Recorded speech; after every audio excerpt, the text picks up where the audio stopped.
सातारा जिल्हा पोलीस अधीक्षक तुषार दोशी रजा संपून मुख्यालयामध्ये हजर झाले। सातारा जिल्हा परिषदेच्या राड्यामुळे तुषार दोशी हे चर्चेत आले होते। तुषार दोशी यांची रजा सक्तीची की अर्जित यावरून तर्कवितर्क लढवले जात होते। धुळ्यातील शिरपूर मर्चंट बँकेचा परवाना रद्द झालेला आहे। रिझर्व्ह बँक ऑफ इंडियाने परवाना रद्द केल्यामुळे ठेवीदारांसह भागधारकांचं सुद्धा भविष्य टांगणीला लागलेलं आहे। मनमाड शहरामध्ये नागरिकांना विना अडथळा गॅस सिलेंडरचा पुरवठा होतोय। नागरिकांना घरपोच गॅस सिलेंडर पुरवठा केला जातोय, त्यामुळे नागरिकांना दिलासा मिळतोय। वर्ध्यामध्ये मंत्र्यांच्या ताफ्यासाठी गतिरोधक हटवण्यात आल्याचा आरोप होतोय। गतिरोधक नसल्यानं वाहकांचा आणि वाहनांचा वेग वाढून अपघाताची चिंता व्यक्त केली जाते। निफाड तालुक्यातील सावरगाव येथील शेतकऱ्याच्या द्राक्ष बागेवरती अज्ञात इसमांनी कुऱ्हाड चालवली आहे। यामध्ये 800 द्राक्षवेली कापल्या गेल्यानं शेतकऱ्याला मोठ्या नुकसानाचा सामना करावा लागतोय। या प्रकरणी पोलीस ठाण्यामध्ये गुन्हा दाखल करण्यात आला असून पोलिसांकडून तपास सुरू आहे। धुळ्यामध्ये खासदार बच्छाव यांनी अवकाळी पावसामुळे झालेल्या नुकसानीचा आढावा घेतला। शासनाकडे मदतीसाठी प्रस्ताव सादर करण्याचे निर्देशही खासदार डॉक्टर शोभा बच्छाव यांनी दिले। वेंगुर्ले शहरातील शिवाजी प्रागतिक प्राथमिक शाळेच्या इमारतीची मालकी नगर परिषदेकडे असताना ती इमारत सार्वजनिक बांधकाम विभागाने कोणत्या परवानग्या न घेता निर्लिखितपणे केलेली आहे। त्यामुळे नगर परिषदेच्या विशेष सभेमध्ये शाळा चोरीला गेल्याचा ठराव घेण्यात आला।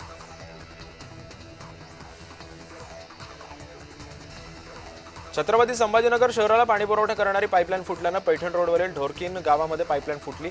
या पाईपलाईन फुटीमुळे पाणी पुरवठ्यामध्ये खंड पडण्याची सुद्धा शक्यता वर्तवण्यात येते। गुजरातमध्ये कोल्हापुरी कोळ नावानं विकत आलेल्या कोळामध्ये रंगाची भेसळ केल्याचा आरोप करण्यात येतोय आणि असं सुद्धा आढळून आलेलं आहे। त्यामुळे कोल्हापूर शेती उत्पन्न बाजार समितीमध्ये गुळ सौदे काही काळ बंद ठेवण्यात आले होते।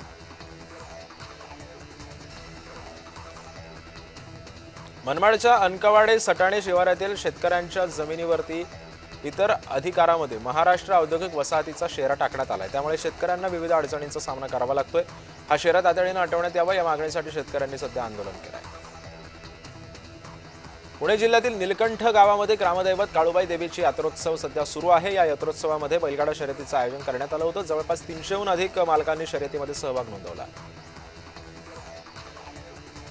इंधन तुटवड्यामुळे जळगावातील अनेक रिक्षा चालकांवरती उपासमारीची वेळ आलेली आहे। त्यामध्ये सुद्धा इंधनाचे दर वाढत असल्यामुळे रिक्षा चालकांनी नाराजीचा सूर व्यक्त केलेला आहे।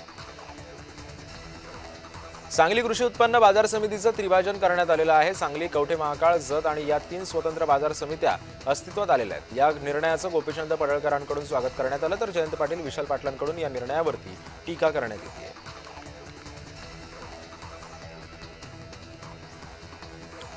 सांगली बाजार समितीचं त्रिभाजन वादामध्ये सापडले। या निर्णयाच्या विरोधामध्ये मवियाचे संचालक न्यायालयामध्ये जाणार आहेत।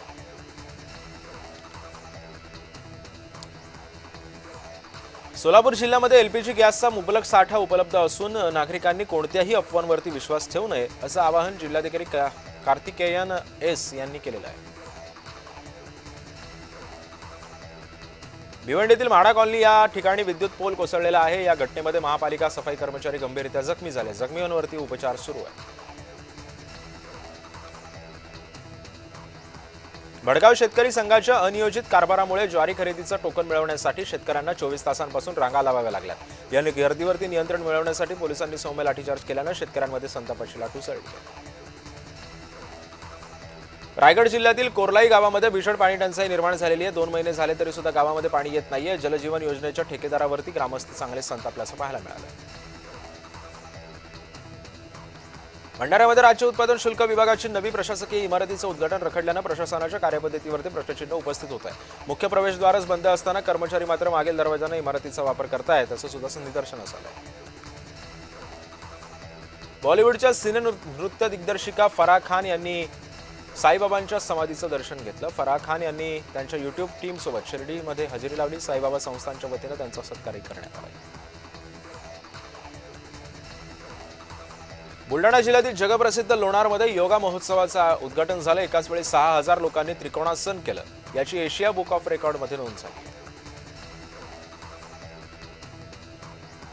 नंदुरबार जिल्ह्यामध्ये आदिवासी योजनांचा आढावा घेतला गेलेला आहे। त्यामध्ये विधिमंडळाच्या अनुसूचित जमाती कल्याण समितीने आढावा घेतलेला आहे।